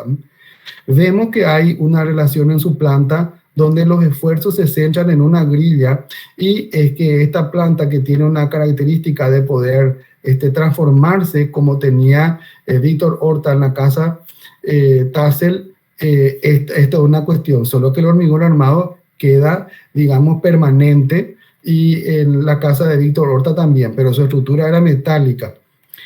Se puede pasar, digamos, entonces a una suerte de... Yo creo que Le Corbusier fue uno de los genios que existió, y él empezó a abrevar. El mismo Picasso decía, lo que veo lo tomo. Eso que vos estás haciendo va a perderse, porque vos nunca vas a ser Picasso, no sé cómo te explico. Entonces, uno tiene que leer libros de arte, y en los libros de arte, el que escribe el libro también comenta como una suerte de anécdotas o algo así. Le pone cierto condimento a su escrito para que haya una suerte de juego con sus imágenes y sus cuadros, ¿verdad? Bueno, y yo creo que Le Corbusier hizo lo mismo. Empieza a abrevar, empieza a mirar, empieza a tomar acontecimientos de paradigmas de la arquitectura que hay. Yo creo que la etapa más espectacular, y esto es mi opinión personal, la etapa más espectacular de Le Corbusier es la última etapa, donde seguramente su edificio paradigma es Ronchamp, y si ustedes ven sus edificios póstumos, ni qué decir. allí él borró sus 5 principios. No hay los 5 principios.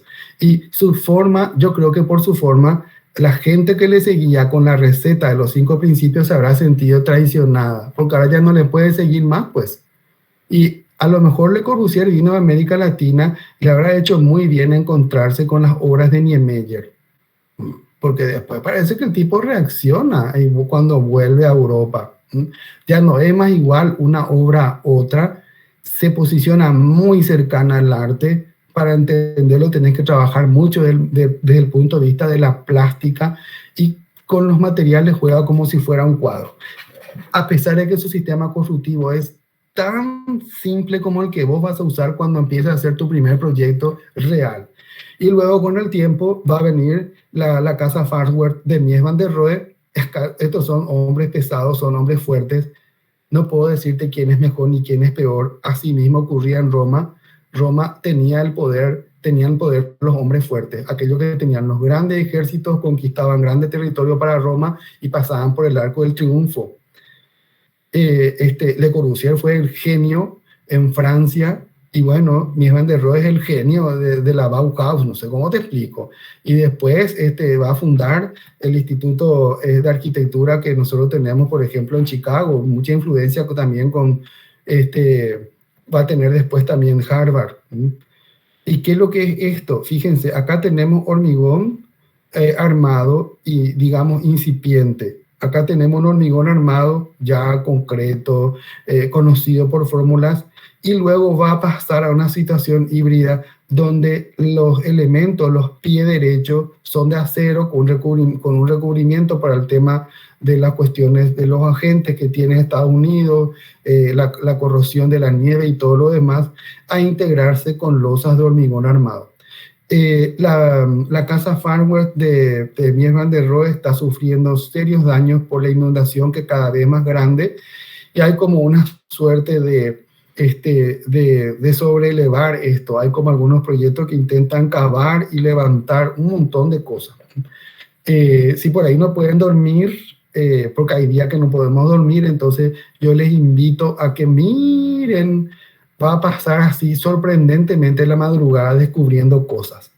Bueno, la propuesta de la Casa de la Cascada de Frank Lloyd Wright en Estados Unidos, acá podemos decir que hay un aporte arquitectónico importante, como nos decía el profesor Sosa, ¿verdad? Es el cantilever. Le llaman cantilever a esta suerte de losa en voladizo que vuela muchísimo. Por otro lado está la cuestión de que la filosofía de Wright, que dice que la arquitectura es orgánica o organicista porque nace de la misma naturaleza, está anclada, amarrada a la naturaleza, y de ahí surge. Esa es su filosofía. En cambio, Le Corbusier decía que la arquitectura no puede interrumpirle a la naturaleza y en su vista, en su paisaje, por eso se sobreeleva en pilotis. Son dos discursos opuestos, pero los dos son buenos. No hay forma de decir que Cerro es mejor o Olimpia es mejor o Olimpia es mejor que Cerro. Son, el día que uno no esté, muere el otro. Más o menos así es. Entonces, si miramos la arquitectura de Frank Lloyd Wright, que ya es un poco más complejo, y vemos los principios constructivos, podemos decir que tiene mucha presencia tectónica, pero también tiene estereotomía. Entonces, la tectónica va a aparecer en todas las partes de hormigón armado, y la presencia estereotómica aparece en todos los muros de piedra que sí están integrados en la casa y que forman una suerte de unidad. Ahora, ¿qué sistemas constructivos hay? Está el sistema constructivo de hormigón armado, y está, como tiene muros, se puede decir que hay un sistema murario. Esos dos lo que podemos decir a grandes rasgos que es su sistema constructivo. Ahora, ¿qué aporte arquitectónico tiene? Ustedes pueden ver que en esta etapa, que no es muy distinta a las propuestas de Le Corbusier en su momento, que no son distintas a las propuestas, digamos, hay como que permanece esa suerte de constructivismo ruso en estas propuestas, aunque Frank Lloyd Wright no lo manejó directamente desde ahí, pero hay como una suerte de que eso está en el ambiente. ¿Cómo lo que es esto? Fíjense, yo cuando terminé la facultad eran los 90, y ahí apenas escuchamos algo de un tal Frank Gehry. Por ahí alguien trajo un catálogo, no había redes sociales, olvídalo, no había nada de eso.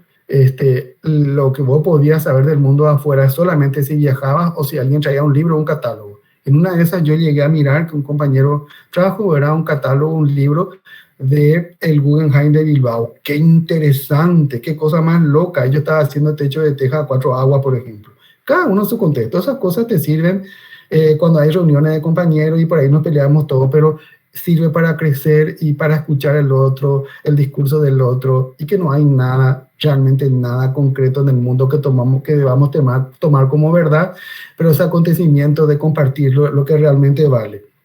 Todos los balcones de los edificios de Asunción tenían esa forma curva porque se vio por ahí en algún librito o alguna cosa. No tiene nada que ver la deconstrucción de Frank Gehry con los balcones curvos que pusimos en las fachadas de los edificios. Si alguien quiere hacer una investigación, un TFG, a partir de ahí, tiene materia prima que todavía nadie tocó ni investigó. Está prácticamente así, sin análisis. Bueno, y yo quiero pensar de que acá en este momento también ocurre eso. No hay WhatsApp, no hay la televisión todavía realmente no es satelital. Fíjense, seguramente Ray habrá escuchado de Le Corbusier habrá escuchado de Ray. Por momentos se me hace esa competencia sana que había entre Leonardo da Vinci, que el 2 de mayo se recordaba su partida, y Miguel Ángel. Yo creo que si uno no estaba, el otro no germinaba tanto. Parece que esa suerte de competencia que estaba entre los dos, y después que vino Rafael de Roma, en todo caso, como que eso movía la creatividad. En esos casos, la competencia sana es espectacular por las cosas que uno puede lograr y compartir con los demás. Bueno, y vemos otras imágenes de la Casa de la Cascada. Vemos pues, que en parte se trabaja con el material que es la piedra y aparece el tema del hormigón. Bueno, aquí tenemos parte de la terraza jardín de Le Corbusier, que está como filosofía y como teoría y como práctica, como hecho arquitectónico en la Ville Savoie. Y en este momento también acá tenemos la casa de Frank Lloyd Wright, que es una continuidad, una intervención a un edificio que ya existe de alguna manera. Y en Stuttgart, en Alemania, se estaba haciendo una enorme feria donde se le invitó, yo digo feria, un recinto no es una feria, sino que es un espacio donde se le invitó a los arquitectos más importantes de ese momento a construir. Y si vos te vas, está en Stuttgart, toma el tren de alta velocidad de Alemania y vas a llegar de Berlín a Stuttgart, creo que en 2 o 3 horas. Bueno, y fíjense nomás, esta es una propuesta que hizo Le Corbusier, que es como un concepto contemporáneo. Por momentos se me hace que el Ministerio de Obras Públicas y Comunicaciones, una parte de él parece que es la biblioteca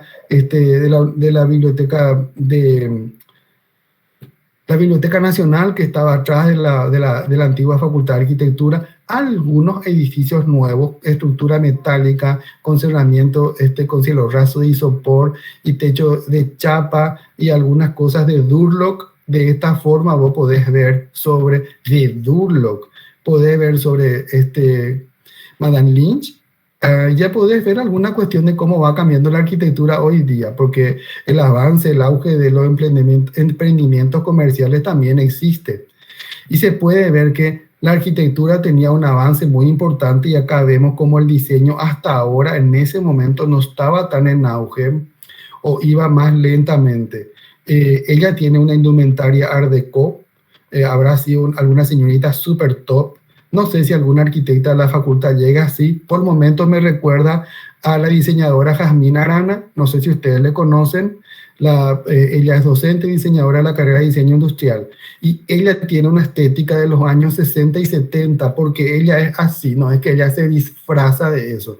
Tiene unos anteojos, unas gafas así en forma de gato de los años 50, 60 y 70. Es alucinante. Si alguien quiere hacer una memoria visual que no existe sobre la indumentaria, pero creo que esto le va a interesar mucho a los compañeros de Elisa, pero ¿por qué no a un arquitecto? Puede ver, yo creo que hay 4 o 5 arquitectas en la facultad que tienen un estilo propio y que su indumentaria se puede asociar a la historia de la arquitectura. Si vos lo querés ver por ahí, ese es el libro TFG que no existe. Pero no va a ser un libro de TFG, va a ser el libro que no existe en el Paraguay sobre ese tema. Bueno, volvemos a una mirada al Paraguay más profundo y aquí podemos ver, por ejemplo, este relevamiento que hizo Félix de Azara, donde vemos cómo era una culata Yobay en la parte, digamos, de lo que hoy sería Villarrica, esa zona, ¿verdad? Bueno, y teníamos la culata Yobay de los cuartos enfrentados, tenía este sistema de estaqueo. Si bien es cierto que hay en el mundo tendencias con modernidades que están inclusive apurando la presencia del robot, yo no sé para qué se apuran cuando el robot, el ser humano no se comprende ni a sí mismo. Hay veces que amanecemos y nosotros no nos aguantamos, ni siquiera nos preguntamos por qué estamos viviendo en este mundo y qué es lo que vamos a hacer. Porque decimos, bueno, mañana, pero no es un día más, es un día menos, gente. Y a quienes les tocó la muy mala suerte de la pandemia ya no están. Entonces, ¿para qué querés un robot si nosotros no hemos pasado? Eso es lo que yo me pregunto, ¿verdad? Bueno, pero hay sociedades donde dice, y bueno, y si vos querés trabajar con el ladrillo, adelante. Yo sigo trabajando con el robot. No voy a dejar de hacer eso porque vos tenés un discurso distinto. Bueno, pero si estás acá en el Paraguay, tenés algunos recursos y ves que hay un calentamiento global y todo lo demás, ¿qué podés hacer para poder, digamos, salvaguardar este impasse que tenemos, ¿verdad? Por ahí corrió en enero, cuando teníamos 41, 42 grados de calor, algún meme en el celular que decía, no huelo a sequía, más bien huelo a desmonte. Y sí es cierto que el Paraguay se está desforestando, pero rápidamente. Puede que a algunas personas no les interese, a mí no me importa, diga, pero la deforestación es gigantesca. Si deforestas, ¿para qué deforestas? ¿Dónde van todos esos recursos? ¿A quién le beneficia? Hay una pregunta que hay que hacer, ¿verdad? Cuando te preguntas mucho ya viene la censura. Rápidamente vas a tener la censura. Bueno, y puede ser que haya tecnologías muy avanzadas en el mundo y vos digas como arquitecto, bueno, yo voy a volver a investigar los edificios con tierra apisonada. Ahí tenemos en la facultad una experiencia que se trabajó con esta tecnología en la parte de los baños, que es el auditorio. Entonces, esté bien, esté mal, discusiones que te despierten a favor o en contra, me gusta, no me gusta, me encanta, lo que sea. Yo, por ejemplo, valoro la técnica. Estuve en la facultad, nunca aprendí eso. Y ahora me voy a mirar así de manera extraña y me pregunto, ¿y será que va a sostener todo eso y el peso? Porque no tiene hormigón adentro, no tiene pilares. Siempre estoy sorprendido por esas cuestiones. E inclusive ya hay un edificio que tiene algunos niveles que está hecho con esa tecnología. Averigüen, investiguen.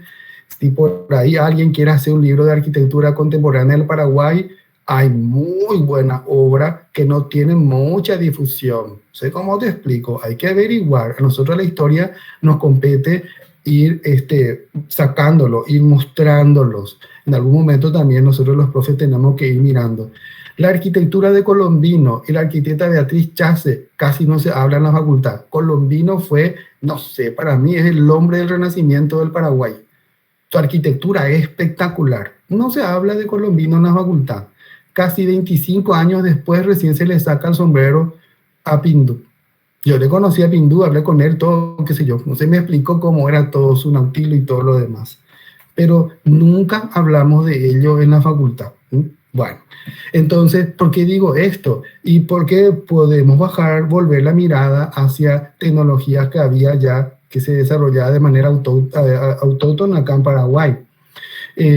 Bueno, entonces, si miramos este rancho, podemos ver con los mismos principios con los que siempre estamos estudiando en el curso, ¿verdad? ¿Qué principios constructivos tiene? Y tiene un principio constructivo, yo podría decir que es una suerte. Por la continuidad del material se percibe estereotómico, pero la verdad que es tectónico. El techo de paja llega hasta el suelo para evitar que el agua de lluvia vaya, digamos, eliminando poco a poco el adobe, o sea, el barro colorado que tiene, ¿verdad? O el tapitán, como dicen las artesanas que trabajan la cerámica. Y el techo de paja también es de colocarse por panes y se va pegando. En cierta forma, el techo de paja sí se puede decir que tiene una presencia estereotómica y aguanta más la tormenta, los pequeños tornados que tenemos, que el techo de chapa, que ya tiene luego su problema. El techo de chapa aparece para la revolución industrial, no para acompañar un rancho, por ejemplo. Y guay del Eternit, que ese sí que produce cáncer por la fibra que desprende, que hay mucha gente que no sabe, así que hay que sacar eso, ¿verdad? En ese sentido, esa materialidad no favorece, es lo que yo escuché y leí varias veces de ese material. Si te vas más al interior, fíjense que estas son imágenes que sacamos del libro de Gutiérrez. Y parece que Gutiérrez fue el único que hizo el libro. Yo tenía mucha esperanza, seguramente el arquitecto Patiño ya estaba juntando bastante porque fue un arquitecto que documentó bastante la arquitectura y lastimosamente se le apareció el llamado y no pudo concluir eso. Toda su documentación está en la Católica, pero no hay ningún otro libro sobre eso. Por ahí algunos de los compañeros y compañeras que están acá que les interese la historia pueden hacer un grupo de 2 o 3 personas y pueden crear el futuro libro que no tenemos. Alguna vez 3 o 4 compañeros de la facultad se decidieron juntar para, vamos a ver qué nosotros podamos hacer con respecto a las artes. Hicieron el Centro de Arte Visual del Museo del Barro y después de ello nadie más. No sé cómo te explico, ¿verdad? Bueno, Osvaldo Salerno, Carlos Colombino, Ricardo Migliorisi, Marta Salerno, eran todos compañeros de la Facultad de Arquitectura. Félix Toranzo también estuvo allí. Bueno, estuvieron en la facultad en los tiempos más gloriosos de la facultad. Bueno, estos edificios que nosotros vemos, por ejemplo, en Cazapá, que es relevamiento de Gutiérrez, vemos, ¿verdad?, que tiene una alta presencia estereotómica y tiene tectónica en su cerramiento horizontal, porque acaba de trabajar con bovedillas, pero no son las bovedillas de hierro, son las bovedillas que se arman a partir, por ejemplo, de madera, o en algunos casos se usa el carandaí también. Y finalmente el techo de teja, que es también tiene una presencia tectónica por la forma en cómo está puesto el techo. Ya sabemos, si te vas a las misiones jesuíticas, solamente encontrar los muros y no está mal cerramiento superior, porque al tener una presencia tectónica, eso cae al suelo. Bueno, ¿y qué sistemas constructivos tiene? Y si tenemos, por ejemplo, muro, el sistema es murario. Luego tenemos, acá no hay pie derecho, digamos, 2 pies derechos y losa bovedilla. No hay, no se verifica en el interior porque, digamos, las bovedillas están asentadas sobre los muros. Probablemente acá en el exterior, como una suerte de galería, ocurra por como estamos viendo en lo que sería su fachada. Pero digamos que por ahí acontece esto. Bueno, acá vemos, tiene como, mirar nuestra historia tiene como una suerte de péndulos. Si bien es cierto que el plan nuevo que tenemos ahora va mirando la historia y va contando por partes, anteriormente los semestres como el nuestro, que prácticamente es el último, ya no hay más otro curso después, porque ya viene el plan 22 detrás de ustedes, te permite todavía oscilar la mirada en varios puntos de la historia. Entonces podemos irnos, o sea, podemos venir, por ejemplo, de la culata Yoba y entrar otra vez en la Dilsahua. Cuando hacemos esos contrastes que parece que van a contramano y vas y venís de otro lugar, ahí es que surgen cosas muy importantes. Yo tuve la suerte de estudiar en la facultad con un grupo de compañeras que eran súper bochas, pero eso no quiere decir que se pasaban estudiando todo el tiempo. Sábado la discoteca, viernes y sábado la discoteca, después podemos estudiar. Y eran súper bochas y ellas tenían una forma de interpretar el edificio y yo aprendía como ellas explicaban. Miren, la Dilsahua, por ejemplo, habla de la fachada libre, la planta libre, la terraza jardín, el brisolé, etc. Pero siempre hay una parte de la Dilsahua que nunca se muestra, que es la parte de servicio, la que tenemos atrás. Esa fachada de atrás es distinta a esta. Y yo creo que le habrá costado bastante a Le Corbusier resolverlo, porque el tema de la función no se puede eximir, o sea, está presente allí, ¿verdad? Si bien es cierto que este es un desarrollo para que el auto se acomode, no en el sentido de galería que nosotros tenemos, eso podemos ver en su planta, luego hay una suerte de recorrido, ¿verdad? Y acá tenemos el LC1, que Le Corbusier hizo el famoso sillón cubo, LC1, LC2, LC3, la Cheslon, todos esos muebles nosotros tenemos que conocer, nosotros tenemos que saber. Algunos arquitectos consagrados de Paraguay y algunos que son docentes de la facultad diseñaron su silla, su mesa, su lámpara, sus puertas, sus ventanas, su vajilla, su indumentaria, su pintura, su arquitectura, todo. Era una cuestión integral. Frank Lloyd Wright también lo tenía completamente. Entonces, no nos quedemos solamente en el discurso que a veces vemos en la facultad, que es para hacer algunos edificios nomás. Tu mundo puede partir y oscilar en muchas cosas. Vos puedes ser un arquitecto que puedes construir un edificio de 10 pisos, pero a la tarde estás trabajando en un taller de orfebrería de Luque para hacer tu joya en oro. No te limites a nada. Cuanto más entramos en las dimensiones de todas las artes, mucho mejor. Mucho, pero mucho mejor. Bueno, Mendelssohn trabaja el expresionismo. Recuerdan que yo les hablé del expresionismo que aparecía en las artes.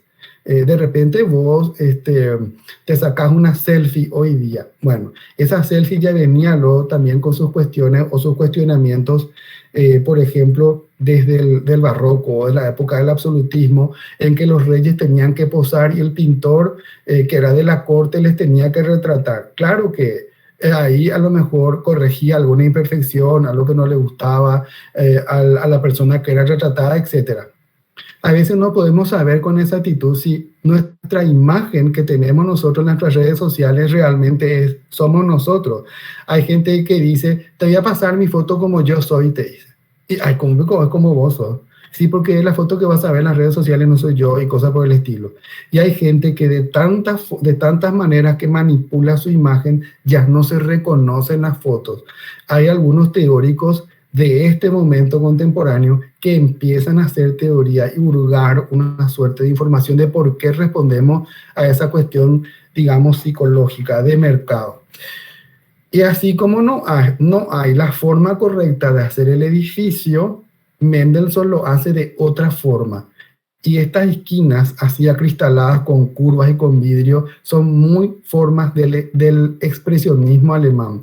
Inclusive Peter Behrens en la fábrica de turbinas o en el edificio de la Hearst, creo que le dicen ese Hoest que vos escribís, tiene unas cristaleras expresionistas. El expresionismo trabajó la cadena vítrea, dicen. Su característica especial era el vidrio, el cristal. Y este es un edificio sensacional. Contiene todas las cuestiones, digamos, pues están muy sujetas también en algunos recursos formales con el expresionismo por su movimiento. Pero que acá, por ejemplo, parece que ya es como una suerte de borde, porque ya está también geometrizándose bastante cómo va a venir el modelo del constructivismo ruso. Bueno, acá le tenemos a Álvaro Aalto, y yo quiero pensar que cuando entro en ese shopping, es como que hay como una suerte de mala imitación de Álvaro Aalto. Ya saben cuál es, ¿verdad? ¿No les da esa sensación que parece que hay como una suerte de cita? Digan cuál es. Hola, ¿hay alguien ahí? ¿Están bien? Ya empecé a dudar de si yo estaba hablando solo en la pantalla. Fíjense nomás que cuando vino Frank Gehry, hay gente que pegó el grito al aire. ¿Qué es lo que le están haciendo a la arquitectura? Pero cuando se hizo el Petit, el Gran Palais, que todavía está en París, y cuando se hizo, por ejemplo, el tema de la Galería de las Máquinas, también esos edificios enormes ya hicieron protagonismo en su momento. Y así que si vos mirás mucho, Gehry tampoco no es que tiene una innovación absolutamente única en el planeta Tierra, porque Álvaro Aalto ya lo hizo y encima Álvaro Aalto lo hace con madera, peor todavía. ¿Mm? Tiene una exquisitez cuya forma, acá podemos ver en el interior del edificio que parece este muro ondulado como una suerte de caja de sorpresas, porque por fuera mantiene las formas racionales del espíritu moderno en el cual él estaba trabajando también, el constructivismo ruso. Se va a ver esto hasta inclusive en su vajilla, hasta inclusive en su vajilla. Yo no sé si alguien de ustedes hace cerámica. ¿Alguien hace cerámica? Nadie. Yo hago cerámica, profe. O sea, que intento, pero no. Tenés que seguir intentando. ¿Te imaginas si vos haces una vajilla inspirada, por ejemplo, en Mondrian, en Álvaro Aalto? Sacá nomás tu vajilla, los modernos le llamás. Claro, vos le interpretás. Todo el mundo vamos a querer eso. No sé cómo te explico. Todo el mundo vamos a querer. ¿Ustedes conocen el MUSA? El Museo de las Sillas de Asunción. Sí, profe. Bueno. Sobre Artigas, ¿verdad? Sobre Artigas. Bueno, adentro hay como una suerte de colección de sillas, sillitas, juguetes son, chiquititos, que hace el arquitecto Yuri. No queda ni uno. Todos los arquitectos compramos la sillita. Ustedes pico tienen en sus casas eso.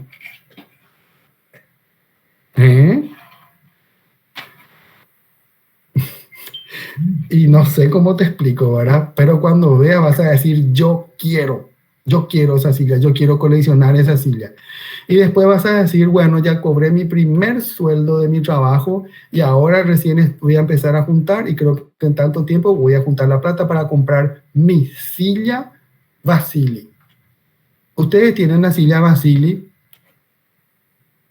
La silla que hizo Marcel Breuer en homenaje a Vasily Kandinsky. Tenés que tener esa silla. Saca todos los cachivaches que hay en tu casa y ese nomás tenés. No sé cómo te explico, ¿verdad? Y fue un arquitecto el que diseñó la silla. Y si tenés esa silla en tu casa, todos tus compañeros y compañeras ahí nomás se van a querer hacer la selfie. Esa es la selfie. No sé cómo te explico, ¿verdad? Si nosotros somos arquitectos.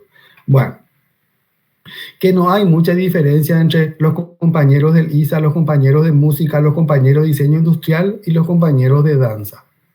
Todito estaba junto en la Bauhaus. Después nomás nos separamos, ¿sí? Pero estamos todos juntos en el diseño. Bueno, a ver un poquitito. Y creo que con esta imagen que tenemos acá sobre una casa prefabricada de Mies van der Rohe, acá podemos ver también cómo es su filosofía. Entonces podemos ver que Mies trabajaba el funcionalismo. ¿Qué es lo que es el funcionalismo? Vos planteás los espacios y dejás que el usuario los ocupe. Lo que no podés permitir que se toque tanto, bueno, es la parte de servicio, que cuando está todo junto está mejor. En cambio, Le Corbusier en ese sentido, es racionalista, pero no me refiero a las formas, porque tanto Le Corbusier como Frank Lloyd Wright todos tenían el espíritu del constructivismo ruso, que después se convirtió, digamos, en la forma de ser del modernismo, de ser el hombre moderno, estas formas puras así, o combinadas con otras. Pero en el caso de Le Corbusier, que decía que la casa era una máquina de habitar, estaba ya en función del vehículo. Entonces estaba todo prehecho. Tu vida, así como una ratonera de un edificio de hoy día, estaba hecho. No podías cambiar ni podías modificar nada. En la cuestión de Mies van der Rohe, él decía también que la arquitectura era como una suerte de cueva. Y la verdad que la cueva es una suerte de espacio, en algunos casos longitudinal o de acuerdo como la naturaleza lo armó, puede ser radial, centralizado, agrupado, lo que sea, los espacios y las cavidades. Entonces vos entras, uno, pum, se abre, seguís caminando, entra otra vez algo más angosto, pum, se abre, encontrás otra cosa. Eso es lo que aparece acá. Hay una continuidad del espacio, siempre y jamás se cierra. Y lo bueno de esta propuesta, fíjense que tiene mucha relación con Mondrian y también en la Bauhaus se hizo mucho el diseño gráfico y hay algunos arquetipos del diseño gráfico que tienen las famosas máscaras que representó a la Bauhaus y a sus estudiantes. Eso era otro universo. Vos llegás a la facultad y parece que es agronomía, economía, hasta mismo ingeniería, medicina. Casi nada o muy poco dice que nosotros somos una facultad que estamos muy cercana a las artes. Salva cuando vos estás escuchando música que ejecutan los instrumentos, o cuando el ISA de repente tiene algunas exposiciones, pero después en arquitectura deberíamos invadir más los pasillos con nuestros proyectos también. Estamos así como que desconectados. Y muy poca gente así, absolutamente única, que pueda romper toda la monotonía con su manera de ser. Una sola chica, Andrea Rolón, que yo recuerdo, se llama ella, se preparó para arquitectura. Ella es la única que llegaba al CPA cuando entonces con un pelo fucsia y todo el mundo le miraba extraño. Ella se fue al ISA, ya concluyó, pero es más probable que encuentre gente un poco más libre con su discurso artístico en el ISA, en música, en danza, que en arquitectura. Ni que hablar en diseño, ¿verdad?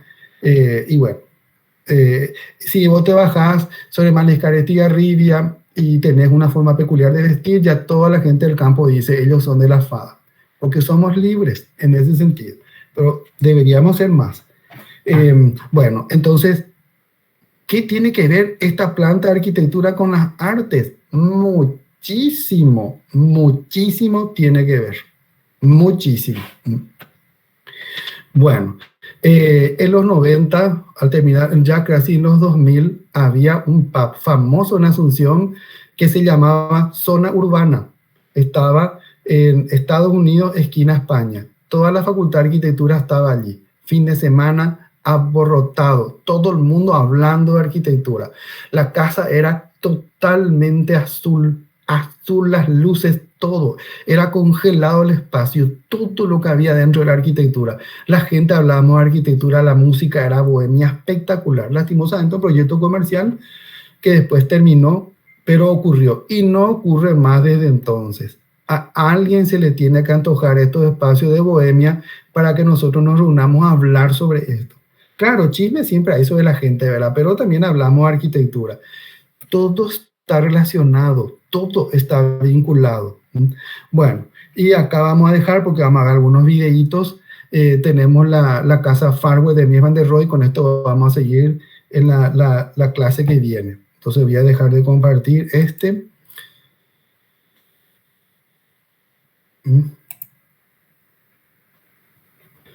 Bueno, y vamos a ver entonces unos videitos que había preparado para ver un poco lo de Le Corbusier, lo que es interesante. Porque el sistema constructivo que usa es la misma cosa que frente a tu casa, por ejemplo, Ñaquica está haciendo su casa. Hormigón armado con ladrillo, lo más comunacho del mundo. Pero como lo que Le Corbusier hace de otra forma. Este no es más el tema, hace de otra forma. Entonces está en otro idioma y vamos a ver un poquitito. Está en italiano, creo que algo del italiano se ha de entender. Y bueno, no hay en otro idioma.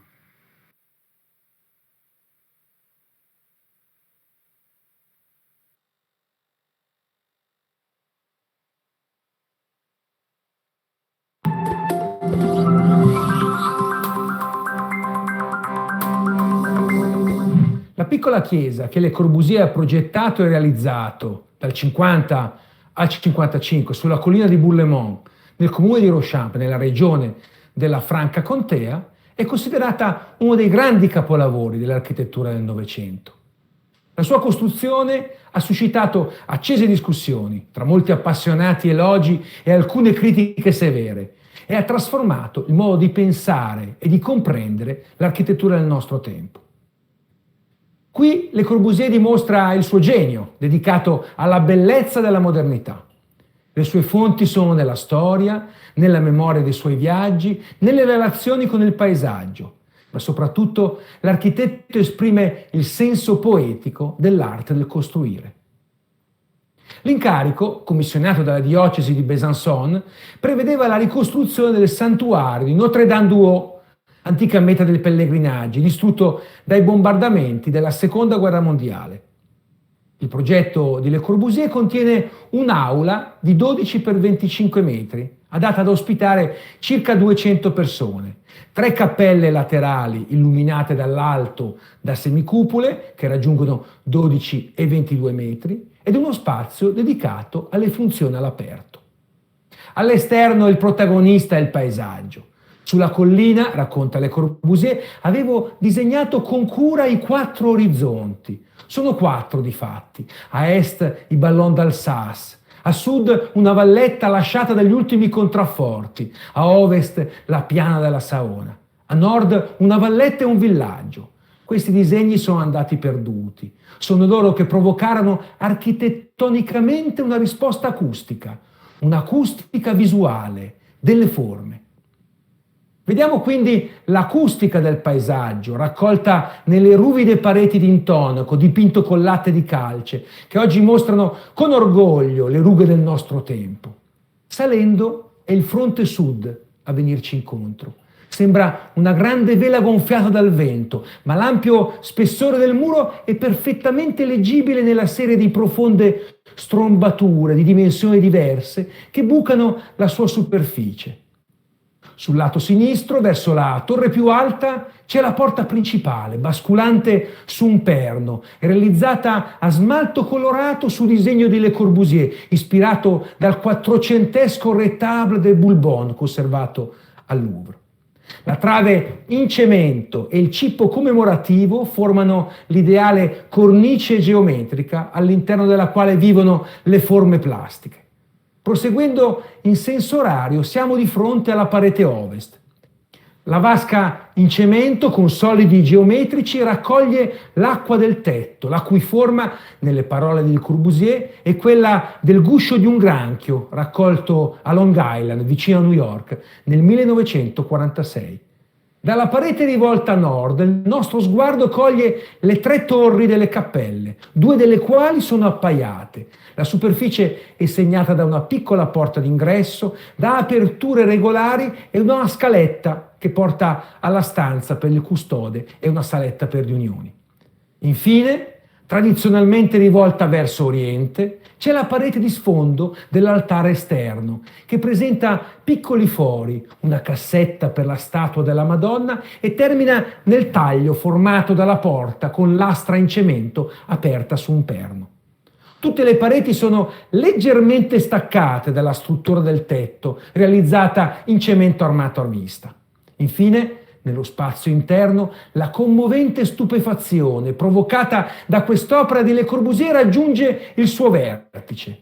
Entrando dall'ingresso nella parete nord, orientati verso l'altare in leggera pendenza sul pavimento di cemento, ci accoglie una caverna scolpita con la luce, che progressivamente scopriamo incisa nello stacco continuo tra i muri e la copertura, nel sistema delle strombature della parete sud, nei piccoli fori e nella cornice della statua della Madonna della parete est, fino a raggiungere un'intensità drammatica nelle cappelle laterali, in particolare quando il muro è dipinto completamente di rosso.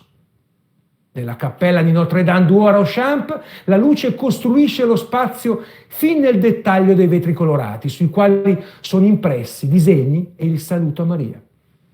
Il finale lo lasciamo all'autore. L'arte astratta, che come giusto alimenta tanto fervore ai nostri giorni, è la ragion d'essere di Ronchamp. Linguaggio d'architettura, equazioni plastiche, sinfonia, musica o numeri, ma esenti da metafisica, rivelatore rigoroso dello spazio ineffabile.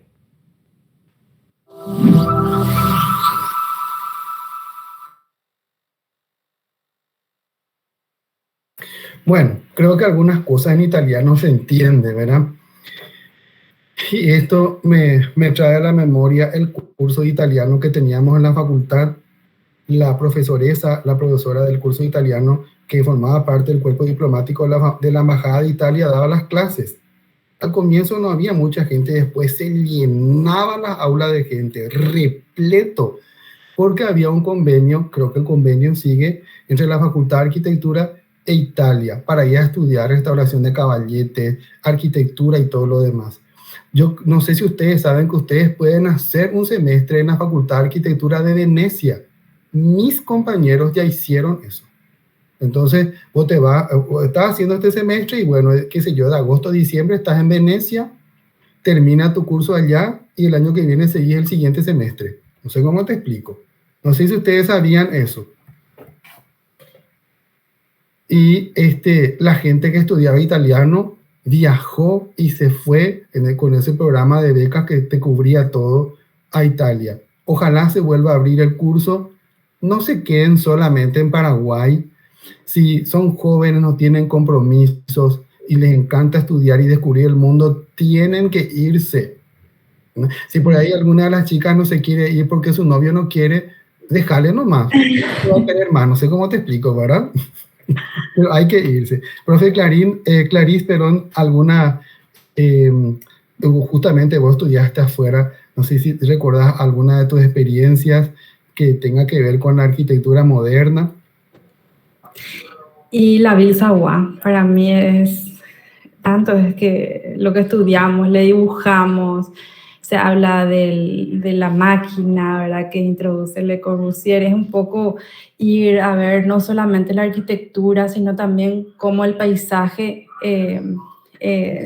circundante toma un protagonismo con la obra y el mobiliario que se fabricaba, o sea, a través del diseño. Y es fascinante, ¿verdad? Y sobre todo la aventura de encontrar el monumento, de repente te vas caminando y te aparece la Ville Savoie, que para, dentro de la arquitectura moderna, ¿verdad?, es un ícono muy importante. Y bueno, nada más que aportar y también alentarles a todos a buscar lo que dice el profe Celso, que hay muchísimas posibilidades, becas, y todo lo que vemos en clase podemos ver en vivo, ¿verdad? Y creo que las sensaciones son enormes, distintas a ver una obra así en clase, que ayuda muchísimo, pero tenerla enfrente es algo incomparable, ¿verdad? Para un arquitecto que analiza múltiples situaciones. Y nada, yo tuve la oportunidad a través de la Facultad de Arquitectura de estar en Italia y es una experiencia que va a quedar en mí para siempre, ¿verdad? Debo muchísimo a esa época de lo que puedo dar hoy y bueno, y siempre aprender con ustedes, ¿verdad? Nada más. Así es, Clarice. Igual uno se pregunta, che, la Ville Savoie, mira cómo está. Acá está el video para pasar, pero vamos a empezar con esa en la clase que viene. La última clase que vamos a tener. Porque después ya hay parcial, trabajo práctico, examen recuperatorio y nos despedimos. Uno se pregunta, bueno, ¿y cómo es que se mantiene la Ville Savoie? Tampoco es muy fácil. No es que el gobierno francés se ocupa de todas las cuestiones. Se mantiene en pie porque tengo entendido la última vez que fueron personas por ahí me dijeron, es una fundación privada la que sostiene. Cuesta mantener eso. Fíjense nomás, Ronchan, cómo la arquitectura ya presenta patología, o sea, tiene patologías, ¿verdad? Que empieza a tener fisuras, rajaduras, eso hay que mantener. Y para mantener es que se cobran las entradas. En Paraguay el único lugar donde los museos pueden entrar de forma gratuita y encima el paraguayo dice, me quiere cobrar. No sé cómo te explico, ¿verdad? En otro lado no entras así ni jamás porque el dinero que vas a pagar es para mantenerse el edificio. Esa es una suerte de, no me viene a generar la palabra ahora, pero es lo sustentable que se dice. Bueno, profe Lisa, si quieres hacer algún comentario, la profe Lisa es el genio que hace posible que nosotros podamos estar en la llamada porque ella tiene unos cursos que más tarde, después a otra hora, lo realiza en el sur del país. No sé si querés comentar alguna cosa, el profe Carlos. ¿Se me escucha ahora? Ahora se te escucha, Lisa. Bueno, me saqué el auricular para poder hablar. Nada más recordarles que es la última clase, la próxima, lo que acabas de decir, y que el trabajo práctico es como un examen también es un cuestionario. Entonces tienen que estudiar lo que se desarrolló hasta ahora, o sea, hasta la próxima clase, lo que se va a desarrollar y como siempre, entrar antes ya de que se habilite antes de que puedan entrar todos al Meet, tener previsto sus cámaras, sus micrófonos, probar todo antes, ¿verdad? Para poder participar, y que cualquier duda también pueden hacer en el foro del aula virtual, y que estaremos habilitando ya los últimos materiales dentro del aula virtual, la clase, y también los últimos compendios, que también resaltar que la casa Farnsworth, no sé si ya hablaste hoy, creo que ya mencionaste, la casa Farnsworth está desarrollada su análisis en el libro de Aparicio Guisado, que está en el aula virtual. Entonces eso sería interesante que analicen, porque evidentemente todo lo que está en el libro de Aparicio sale en el examen en las preguntas. Así mismo, profe Lisa. Y bueno, entonces quedamos con la promesa de encontrarnos el próximo martes. Profe Carlos, si querés hacer algún comentario, la profe Fátima. Entonces, si no tenemos... No, solo como siempre, excelente clase. Bueno, qué gusto, gracias. Entonces nos reencontramos el martes, gente, que disfruten de lo que queda del día de hoy. Muchas gracias. Gracias. Muchas gracias.